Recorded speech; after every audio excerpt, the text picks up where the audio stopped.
tous et bienvenue sur la chaîne. Alors si tu as cliqué sur la vidéo, c'est parce que tu as vu que c'était un update lecture. J'essaye d'avancer parce que j'ai déjà encore pas mal de livres à vous présenter. Donc aujourd'hui ça va être une vidéo assez courte. Je vais vous parler uniquement de 4 livres que j'ai lus il n'y a pas très très longtemps du coup. Pour une fois que je suis à peu près dans les temps.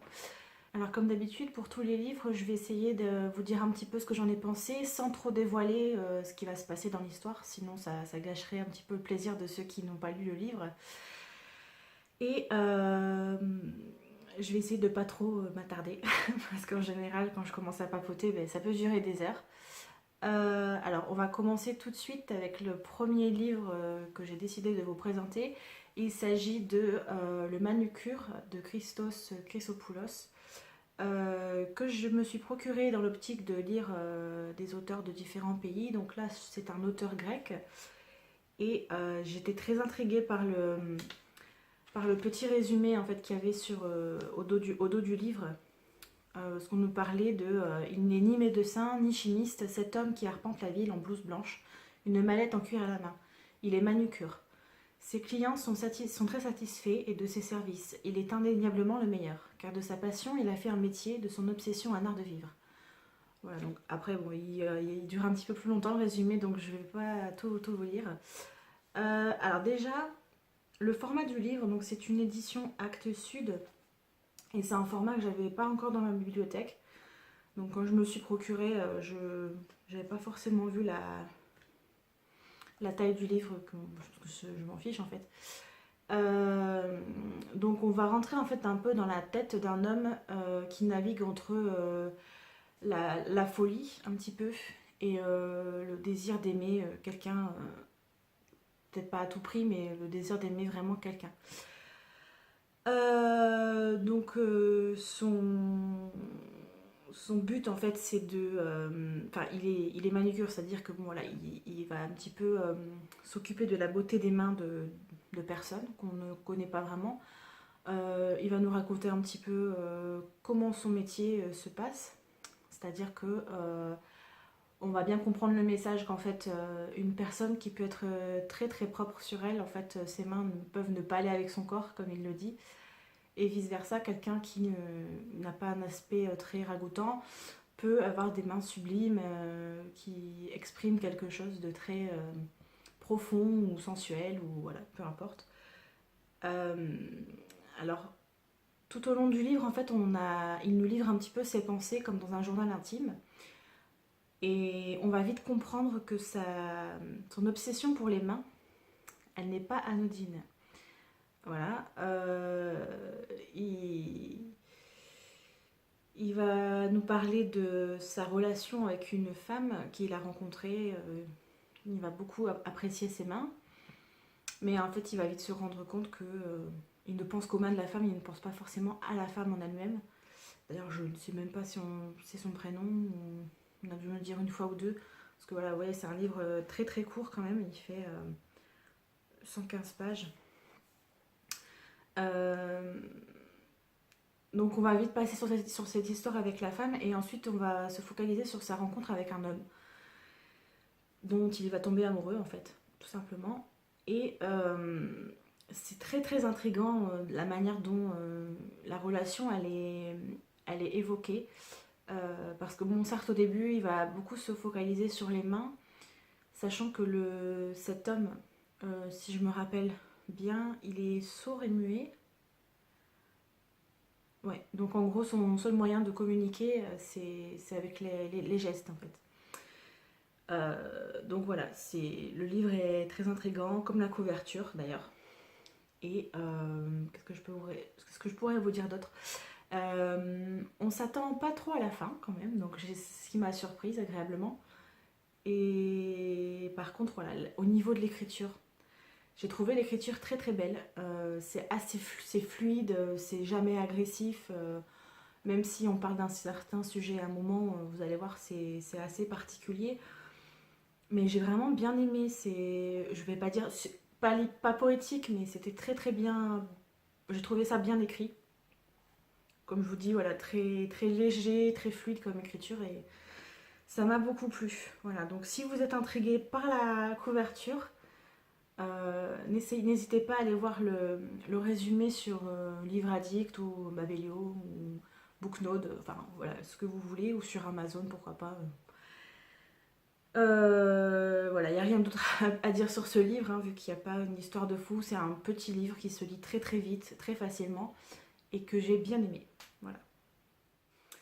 Alors on passe maintenant au second livre dont je vais vous parler, qui est très très très joli. Il s'agit de Sommeil d'Haruki Murakami, avec des illustrations... Attendez, je vais reprendre... je ne l'avais pas noté. Catman Chic, voilà. Il me semble, si je me rappelle bien, qu'il y a 3 livres donc, aux éditions 10-18 d'Haruki Murakami, avec une couverture noire et des écritures un petit peu argentées. Donc il y a donc Sommeil, L'étrange bibliothèque, je crois, et un autre. Je ne saurais plus vous dire lequel. J'essaierai de vous retrouver l'information, comme d'habitude, je mettrai ici. Alors déjà, ce livre, je me le suis procuré il n'y a pas très longtemps. Pareil, c'est un tout petit livre qui fait à peine une centaine de pages, même pas. Il les fait même pas, donc voilà, imaginez que ça se lit hyper vite. Je crois que je l'ai lu en même pas 1 heure. J'étais à l'ordinateur, j'avais la bibliothèque à côté, j'avais envie de lire un truc rapide. J'ai pris ce livre et j'ai vraiment bien aimé. Alors, comme je vous disais, premier bon point que j'ai beaucoup apprécié, c'est le papier glacé. Bon, un petit peu superficiel, mais j'adore en fait. C'est super beau. Et les illustrations évidemment de Catman Chic sont extrêmement jolies. Donc déjà rien que la couverture, elle m'avait beaucoup intriguée. Même si j'étais pas très... les bestioles, ça m'attirait pas forcément beaucoup, mais je trouvais le fond noir sobre assez joli. Donc je vous montre par exemple une illustration juste ici. Voilà. Donc toutes les illustrations du livre sont en noir et blanc. Je vous en montre une autre là, avec des touches d'argenté. Je vais pas tout vous dévoiler, mais voilà, c'est super, super joli. Celle-ci, ouais, j'ai trouvé très très belle. Voilà. Et donc, ben, j'en ai déjà un autre dans ma bibliothèque et je dois me procurer le 3e. Et j'ai vu que il y avait un nouveau livre, je sais pas si c'est un nouveau, je pense que c'était une réédition d'un roman pareil qui est ressorti cette année, il n'y a pas très longtemps, aux éditions 10-18 d'Haruki Murakami. Par contre, le fond est complètement rouge avec des pointes de rose, si je me rappelle bien. J'essaierai de vous trouver la petite image à insérer là quelque part pour vous montrer ça. Alors maintenant, au niveau du sujet du livre, donc on va suivre un petit peu les nuits sans sommeil d'une mère de famille. Donc elle ne sait pas pourquoi, elle n'arrive plus à dormir en fait. Elle essaye, un jour elle va se coucher et elle va tourner dans son lit, son mari dort, voilà, elle n'arrive pas à s'endormir. Bon, bah, elle dit, bon, bah, ça peut arriver, elle a passé une sale nuit, le lendemain elle est un petit peu décalquée. Sauf que ça va se reproduire tous les soirs pendant 17 nuits. Donc, pourquoi j'ai dit 17? J'ai dit 17? Je sais plus, je crois. Ça m'est revenu comme ça, donc je pense que ça doit être 17. Bon, après, c'est peut-être plus ou moins. Donc, elle va se dire au début que c'est bizarre de ne pas dormir, qu'elle a peut-être un problème, qu'elle n'arrive pas à comprendre d'où ça peut venir parce qu'elle pense à des choses un peu bizarres. Elle fait des rêves à moitié éveillés où c'est très très angoissant.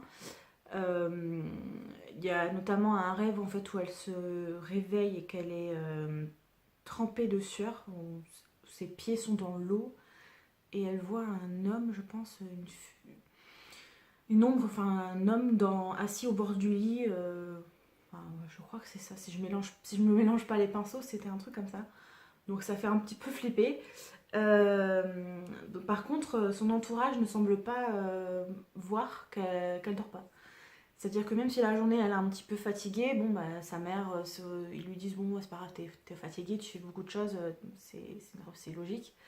Ouais, sauf que elle se dit que c'est vraiment pas normal. Et surtout c'est bizarre qu'elle se soit pas endormie parce que bah, au bout de autant de jours sans avoir fermé l'œil. elle commence un petit peu à cogiter quoi. Et elle aurait dû tomber en théorie limite dans les pommes. Je sais pas si vous avez déjà fait l'expérience, mais faire une nuit blanche, ça passe, ça dépend à quel âge. Et par contre, le lendemain, on est un petit peu au ralenti et le soir, on n'a qu'une envie, c'est vraiment de dormir quoi. On n'a même pas besoin de se faire prier pour aller se coucher, on tombe dans le sommeil direct. Mais pas cette femme. Donc voilà. On- Elle va se rendre compte qu'après, ne pas dormir la nuit, ça va lui donner des moments à elle où elle peut faire ce qu'elle veut. Parce qu'en bonne épouse, je mets ça entre guillemets bien sûr, euh, elle prépare à manger à son mari le midi quand il rentre du travail. Elle s'occupe de son fils, je crois que c'est un fils qu'elle a. Elle s'occupe de son enfant. Elle va le chercher à l'école, enfin, voilà, elle lui fait faire les devoirs, elle le fait manger. Je sais plus s'il fait des devoirs d'ailleurs. C'est pas très grave. Et donc elle va se remettre à la lecture. Donc ça m'a plu. Donc même si c'est assez court, on y arrive assez vite, hein.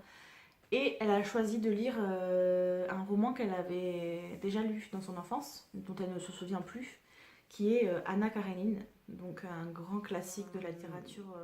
Donc elle va se remettre à lire Anna Karenine, et elle va beaucoup aimer sa lecture, et elle va aussi en profiter pour boire un verre de temps en temps, la nuit, alors elle ne touche jamais à une goutte d'alcool. Là, elle va se mettre à boire un verre et à manger, je crois, du chocolat ou une espèce de gâteau au chocolat que son mari, c'est pas qu'il lui interdit, mais il dit que c'est pas bon pour elle. Enfin, voilà quoi, un truc. Elle mange bien ce qu'elle veut, la femme. Et donc, en fait, voilà, c'est son petit moment sacré. Le soir, quand tout le monde est endormi, bon, elle va se coucher, elle essaye, mais elle se relève vite et elle va dans son petit sofa pour lire son roman. Elle va se mettre à faire d'autres choses aussi, parce qu'elle va aussi régulièrement à la piscine, donc voilà. Euh, et en gros, elle se rend compte que avant de ne plus dormir, c'est comme si elle était un peu prisonnière de son existence. Elle était un petit peu enfermée dans son rôle d'épouse et de mère, et qu'elle ne vivait qu'à moitié, et qu'elle était plutôt endormie justement, alors que maintenant, depuis qu'elle ne dort plus, elle voit les choses beaucoup plus clairement, parce que bon, au début elle est un petit peu dans le brouillard, mais après très vite elle se rend compte qu'elle est limite plus speed, plus son cerveau réfléchit plus rapidement, elle se rend compte des choses beaucoup plus facilement aussi, et j'ai trouvé ça très intéressant. Euh, Elle se sent plus éveillée aux vraies choses de la vie, comme elle dit un peu. Elle se rend compte que son existence de femme au foyer ne lui convient pas, que c'est répétitif, qu'il lui faut du changement, qu'elle s'ennuie dans sa vie. Voilà, jusqu'au jour où, enfin, à la fin de l'histoire, elle va partir se promener avec sa voiture et il va se produire un événement et le livre finit comme ça en fait. Donc c'est un petit... La fin, elle m'a un petit peu laissé... ouais. Mais bon, c'était très sympathique à lire. Et en gros, ça nous fait un tout petit peu réfléchir sur le sens des priorités dans notre vie, dans un couple. Voilà, si on veut vraiment se pencher sur le côté psychologique du livre. Et oui, il y a beaucoup de choses à dire. Voilà, on pourrait en parler pendant des heures. Mais l'histoire a été vraiment très courte. On rentre vite dedans malgré le sujet quand même assez lourd de ce que représente la femme dans la société et au sein d'une famille. Mais voilà, j'ai bien aimé et il va rester dans ma bibliothèque parce que je pense peut-être le relire plus tard ou le faire lire à quelqu'un dans la famille et je le trouve très très joli. Maintenant, je vais vous parler d'une auteure, enfin de deux auteurs que j'apprécie beaucoup, que j'ai découvert il y a quelques années, pas très très longtemps non plus, suite à la lecture d'un livre sur les vampires. Donc de Aurélie Venem qui s'appelle Samantha Watkins ou les chroniques d'un quotidien extraordinaire, si je me rappelle bien. Et je sais plus d'ailleurs comment j'étais tombée sur ça. Franchement, peut-être sur Amazon ou quand j'étais tombée dessus vraiment par hasard. J'ai demandé l'auteur en ami Facebook, enfin je l'ai un peu suivi, on pouvait voir aussi ses publications. Et comme c'était, je crois, il me semble qu'au début c'était auto-publié ou c'était vraiment des petites maisons d'édition euh, de leur région en fait. Donc je ne saurais pas vous dire de quelle région aller. Et donc, de fil en aiguille, j'ai lu c'est un premier, 2, 3, 4, il y a 5 tomes dans sa série. D'ailleurs, n'hésitez pas à aller voir, c'est super intéressant si vous aimez l'histoire de vampires et que vous n'avez pas lu ce livre. Allez-y, c'est vraiment super bien. Il y a beaucoup d'humour. Euh, il y a quelques petits clichés dans le premier tome, mais voilà, c'est une histoire très sympa à lire, franchement. On est vite accro en fait. On tourne les pages, on est à fond dedans et elle nous fait vivre beaucoup de stress et d'émotions dans cette histoire. Et j'ai appris, alors là j'espère que je ne vais pas me tromper, donc si tu passes par là Rachel, n'hésite pas à me corriger en commentaire. Mais il me semble que les couvertures de son livre ont été réalisées par Rachel Berthelot, qui est magicienne, donc qui est auteure, illustratrice et elle a également un blog. Alors, je vous mettrai toutes les informations en barre d'infos, donc sur Aurélie Venem sur son profil Facebook et Rachel Berthelot aussi sur son site internet. Euh, j'ai vu que cette Rachel Berthelot écrivait des livres. Et j'ai foncé sur l'énigme 2 plus 0 égale 3. Si vous comprenez pas, c'est normal. J'étais très intriguée par le titre et j'ai vu que ça mélangeait un petit peu un univers un petit peu fantastique avec... alors si je ne me trompe pas, je crois que c'est de la bitlite ou de la chiclite, je ne sais plus. Désolée, je remettrai ça ici. Parce que j'étais assez novice dans ce genre d'écriture. Et donc, elle a écrit aussi d'autres romans dont je vous reparlerai prochainement parce que j'en ai encore un ou deux à lire dans ma palle. Mais en fait, donc l'énigme, je vous montre la couverture que j'ai lue. Moi, là, le livre que j'ai lu, c'est le tome 5. Donc, je ne vais pas vous dire ce qui se passe dedans, évidemment. Je vais essayer de vous parler un petit peu de l'histoire globale pour que vous sachiez de quoi on va parler dans cette série. Alors, c'est écrit par Rachel Berthelot et Elisa Angelini, donc qui sont, je pense que ce sont deux amies hein, maintenant, qui écrivent toutes les deux. Et en fait, donc cette écriture s'est faite à quatre mains, c'est-à-dire qu'on a deux personnages principaux dans le livre, et l'une s'est occupée de l'un et l'autre s'est occupée de l'autre personnage, forcément. Alors après, qui a écrit quoi, ça c'est un mystère, même si j'ai peut-être ma petite idée, ou après ça se peut que je me trompe, hein, mais voilà, j'essaierai d'en parler avec Rachel ou pas, si elle veut garder le mystère, peu importe, parce que les deux personnages sont très bien faits. Donc je vous montre la couverture du tome 5. Quand j'aurai fini la série, parce qu'il reste encore le tome 6, je crois que c'est le dernier de la série, je vous ferai carrément une vidéo sur la série complète. Donc évidemment, il y aura peut-être un petit peu quelques spoils, parce que si je vous parle de la série entière, forcément il y a des informations que vous saurez si vous n'avez pas lu les livres. Voilà. J'avais très envie de vous partager cette petite pépite. Parce que par contre Rachel, la première saison, je crois, elle était auto-éditée. Et ensuite elle a rejoint les éditions Sharon Kina. Donc pareil, je vous mettrai le lien en barre d'informations. Je pense que quelques-uns d'entre vous doivent connaître parce que j'ai vu pas mal passer sur Livre Addict des livres de ces éditions. Donc le lien sera en barre d'infos si vous souhaitez aller voir un petit peu ce qu'ils proposent comme livre. Il y a des univers un petit peu différents, donc il y a un peu de magie, on va dire surnaturel, enfin de ce que moi j'ai vu, de ce que j'ai lu. Il y a de la bitlit, il y a de la chicklit, il y a des histoires un peu de vampires, il y a des histoires un peu dark romance, ce que j'ai cru voir. Surtout, si vous faites partie de ces éditions, n'hésitez pas à me corriger si je dis n'importe quoi, parce que je ne suis pas dans le monde de l'édition, j'essaye de découvrir un petit peu, mais je suis novice. Que dire? Que dire de cette super série que j'ai commencé il y a quelques années maintenant? On va suivre deux personnages, comme vous avez pu le comprendre, donc Lou et Charlie. qui sont deux jeunes gens, je crois d'une vingtaine d'années, si mes souvenirs sont bons, plus ou moins, peut-être un tout petit peu plus jeunes. Et tous les deux ont un pouvoir différent. Alors, il faut être assez open déjà pour rentrer dans cet univers. Pour la jeune fille Lou Harper, donc Lou, elle s'appelle Louane, elle a le pouvoir de se rendre invisible.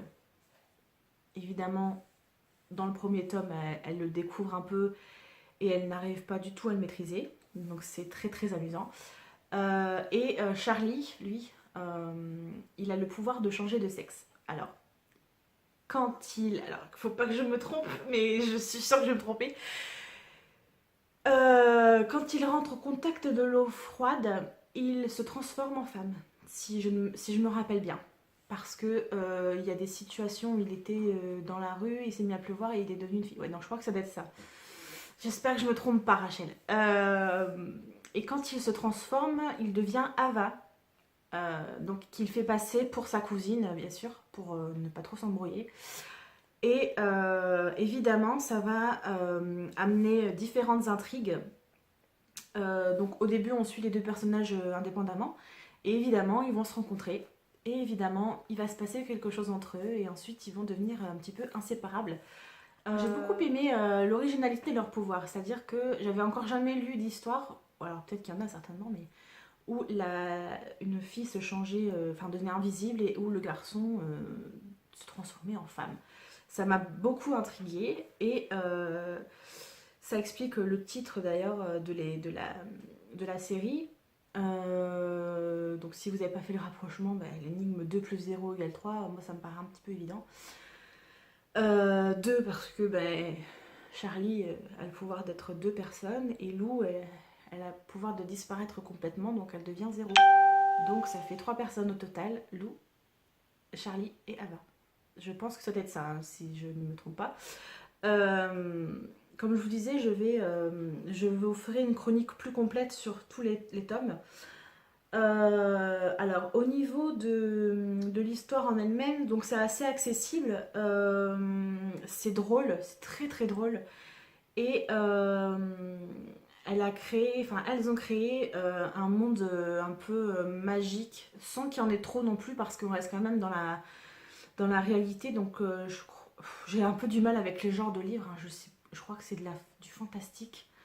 Euh, Parce que, ouais, fantastique, parce que c'est de la magie dans un monde réel. Je crois que c'est ça. Je corrigerai si jamais je me suis trompée. Euh, c'est super intéressant. Que dire de plus? La psychologie des personnages, elle est très, très intéressante aussi. Parce que bon, on a Lou Harper qui est quelqu'un d'assez réservé de base, hein, qui est très très calme. Elle est assez émotive, d'ailleurs c'est comme ça qu'elle va se rendre compte de son pouvoir quand elle va se voir disparaître. Donc elle disparaît au début quand elle subit des émotions fortes. Donc que ce soit de la tristesse ou de la colère ou du plaisir. Pour ceux qui ont lu la série comprendront de quoi je veux parler. Mais c'était très intéressant. Voilà, je ne sais pas ce que je peux vous dire de plus. Et ensuite, concernant Charlie, lui, il est un petit peu le mec sûr de lui, euh, un tout petit peu imbu de lui-même, mais sans que ce soit trop méchant non plus. Et il a beaucoup d'humour de base. Et en fait, ce que j'ai bien aimé, c'est qu'on entre vraiment dans la tête des personnages dès le départ, en fait, comme c'est eux qui parlent quand on change de perso, on a leur nom. Donc on a par exemple Louane, donc on va voir ce qui se passe de son point de vue à elle. Après on va passer à Charlie, on va voir ce qui se passe. Et des fois à Ava quand il est en femme. Donc c'est super super intriguant et ils vont vivre énormément de choses. Donc il va y avoir des intrigues dans chaque saison, des petits problèmes à résoudre, des découvertes, des révélations. Donc je pense notamment à celui-là où il y a une petite révélation bien sympathique presque à la fin du livre qui me donne envie de me jeter sur le tome 6, mais je vais attendre parce qu'après je sais que ce sera le dernier et que je ne pourrai plus à lire. Voilà. Mais j'ai encore d'autres livres de Rachel dans ma bibliothèque, donc ça va. Euh, je ne vais pas vous en dire plus sur le sujet parce que après évidemment il y a beaucoup d'autres personnages dans toutes les saisons, mais ce serait trop long de tous les lister, hein. Voilà, si vous aimez un petit peu les choses qui sortent de l'ordinaire, avec un petit peu de romance, un petit peu d'aventure et un petit peu de magie, bah foncez, voilà. Je vous redonne encore, hein, l'énigme 2 plus 0 égale 3. Si vous avez lu cette série, ou le premier ou le deuxième tome, n'hésitez pas à venir m'en parler en commentaire parce que j'ai très très envie d'échanger avec des gens qui ont lu cette série. En plus, comme je vous dis, voilà, c'est des livres très courts, donc ça se lit hyper facilement. Et c'est des petites perles, c'est-à-dire que on lit ça tranquillement entre deux grosses lectures, vous savez. Quand on a besoin de quelque chose de léger avec sur un ton humoristique, voilà, moi il y a plusieurs fois où j'ai vraiment franchement rigolé. Après, on n'est pas tous sensibles au même type d'humour, mais en tout cas, vous pouvez foncer, vous allez forcément aimer, c'est obligé. Voilà. Alors on passe maintenant à la dernière lecture de cette vidéo que j'ai énormément aimé. C'était encore un Virginie Grimaldi. Ouh. Donc le premier jour du reste de ma vie, toujours aux éditions Livre de Poche, hein, que je trouve les petites couvertures assez sympathiques. Voilà, donc ce livre n'est pas très gros, enfin ouais, il fait 330 pages, donc ça va, ça se lit assez rapidement aussi, hein. On va suivre l'histoire de Marie qui va quitter son mari justement pour ses 40 ans. Donc le mec, bon, le type, c'est vraiment un sale type, hein. Lui, il sait que tous les ans, elle lui prépare des fêtes pour son anniversaire, tout ça, donc il fait style, il rentre chez lui après le travail, il se doute très bien qu'il va avoir une fête et tout, mais bon. Sauf que quand il rentre, eh ben, il trouve une lettre de sa femme, parce qu'il y a tous ses amis qui font surprise, voilà, et elle a invité ses maîtresses, parce qu'évidemment, le mec la trompe. Euh, donc je sais pas si elles sont toutes là, ses maîtresses, mais elle lui a laissé une lettre en disant qu'elle le quitte, qu'elle part. Tu voulais être surpris, et ben voilà, je te quitte, je m'en vais en croisière en solitaire, débrouille-toi quoi. Je m'en vais, je pars. D'ailleurs, j'ai dit à tes maîtresses, un tel et un tel, de venir à telle heure, donc elles vont forcément se croiser. Donc voilà, en fait, elle essaie un petit peu de le mettre dans la merde. Et donc cette femme, donc cette jeune quadragénaire, va partir en croisière en solitaire. Elle a réservé sur un paquebot une croisière solo, c'est-à-dire que toutes les personnes qui y vont sont seules. Voilà, personne ne se connaît. Et une des règles essentielles, c'est que vous n'avez pas le droit de vous mettre en couple avec quelqu'un de la croisière, sinon ça foirerait un petit peu le principe de base et la pub que fait la compagnie pour cette croisière. Alors évidemment, Marie, elle va croiser deux femmes dans son voyage. Donc la première, c'est Anne, qu'elle va croiser, je pense, dès l'avion. Elle va la croiser dans l'avion, ça va être sa voisine. Et c'est une femme très très angoissée. Je crois qu'elle a la soixantaine, si je me rappelle bien. Pareil, elle part suite à son divorce avec son mari ou sa séparation. Euh, et elle est perdue, voilà, elle est anxieuse, elle est perdue, elle est triste. Donc au début, Anne va lui donner un calmant pour pas qu'elle l'embête trop pendant tout le voyage, mais ça va tellement détendre Anne qu'elle va ne faire que lui parler pendant tout le voyage. Ensuite, elles vont arriver sur le bateau et elles vont évidemment avoir des cabines et évidemment elles sont les cabines assez proches l'une de l'autre. Et elles vont faire la connaissance d'une autre jeune femme qui est Camille, qui elle a la vingtaine et qui part un peu sur un coup de tête parce que elle veut en gros se taper un mec dans chaque pays, enfin voilà, à chaque escale elle veut peut-être pas forcément consommer comme on dit avec chaque homme, mais elle veut avoir des histoires un peu à droite à gauche, voilà, elle veut s'amuser. C'est tout à fait son droit d'ailleurs. Elles vont devenir au début copines, donc elles vont faire des soirées ensemble, elles vont faire des activités sur le paquebot. Elles vont parler un petit peu de leur vie respective, donc on va suivre à chaque fois un petit bout de la vie de Marie, un petit bout de la vie d'Anne et de Camille. Euh, Elles vont se trouver des choses en commun, des différences, le ton est assez léger.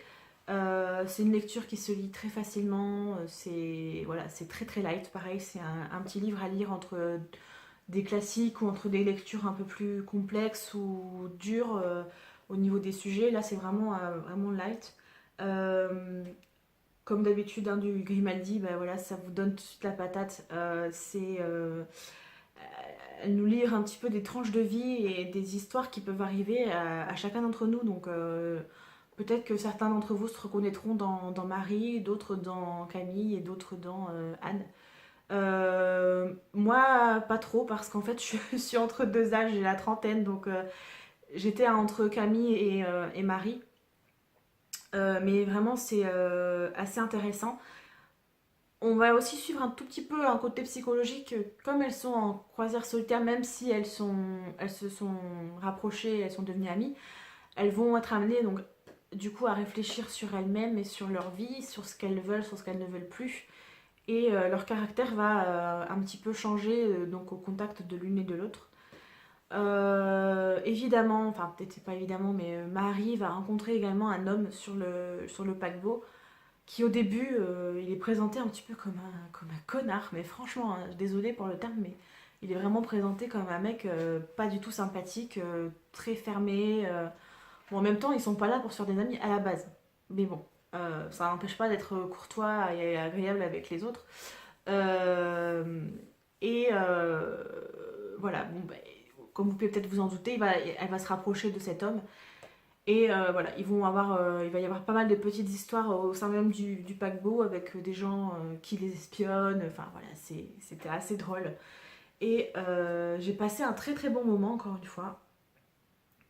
Alors, je peux pas comparer parce que ça n'a rien de comparable avec le premier livre de Virginie Grimaldi que j'ai lu, qui était Tu comprendras quand tu seras plus grande, que j'ai vraiment adoré, c'était même un coup de cœur pour moi. Celui-ci, c'était pas un coup de cœur, mais c'était une histoire voilà, fraîche, ça se lit facilement, très très agréable. Après, c'est pas non plus un livre qui va vous émouvoir beaucoup. C'est plutôt rigolo qu'autre chose. Il y a quelques phrases cinglantes, des réparties qui m'ont fait, mais juste vraiment rigoler, quoi, comme si j'étais avec les trois femmes en train de prendre un café. Et c'était très sympathique. Voilà. Donc je vais m'arrêter là, parce que sinon bah, je me répéterai et après je vais pas vous dire tout ce qui se passe dans l'histoire. Si vous ne l'avez pas lu, n'hésitez pas à vous le procurer. À la fin du mois, il y a un autre livre de Virginie Grimaldi qui sort qui s'appelle Chère Mamie, dont une partie des bénéfices sera reversée à l'association C'est que du bonheur, mais je pense l'avoir déjà mentionné dans ma vidéo sortie du mois d'octobre. Donc je pense que j'avais dit j'achèterai plus de livres jusqu'à Noël, mais celui-ci c'est obligé que je l'achète parce que je sais déjà d'avance que je vais chialer pendant tout le livre quasiment, parce que ça s'adresse à sa grand-mère. Voilà, comme moi je n'ai plus de grand-mère, forcément ça va me faire penser à pas mal de situations que j'aurais aimé encore vivre aujourd'hui avec ma mamie. Voilà. Euh, la prochaine vidéo que je vais vous tourner, ce sera également, je pense, un update lecture. Parce qu'il faut vraiment que j'avance. Comme j'ai lu beaucoup ce mois-ci, j'ai pas mal de vidéos à tourner. Donc j'ai encore un update lecture à vous tourner et un petit book haul pour changer des achats que j'ai fait avec Sabrina quand on est allé faire notre petite virée shopping. Et prochainement aussi, je vais vous poster la vidéo du swap qu'on a fait toutes les deux. Qu'on a fait toutes les deux plutôt. Donc ça fait pas mal de vidéos en perspective parce que je vais pouvoir peut-être tenir mon rythme de deux vidéos par semaine si mon logiciel de montage ne me fait pas trop des siennes. Voilà, donc c'en est tout pour aujourd'hui. J'espère que vous avez apprécié cette petite vidéo qui est pas si petite que ça. Surtout, voilà, vous me dites en commentaire si vous avez lu un de ces titres. Je vous dis à très bientôt. Si vous avez vraiment apprécié ce que je vous ai proposé, n'hésitez pas aussi à vous abonner, c'est gratuit, ça m'encouragera pour la suite. Et vous serez au courant de toutes les vidéos que je vais sortir prochainement. Voilà, c'est tout ce que j'ai à vous dire. Ciao ciao.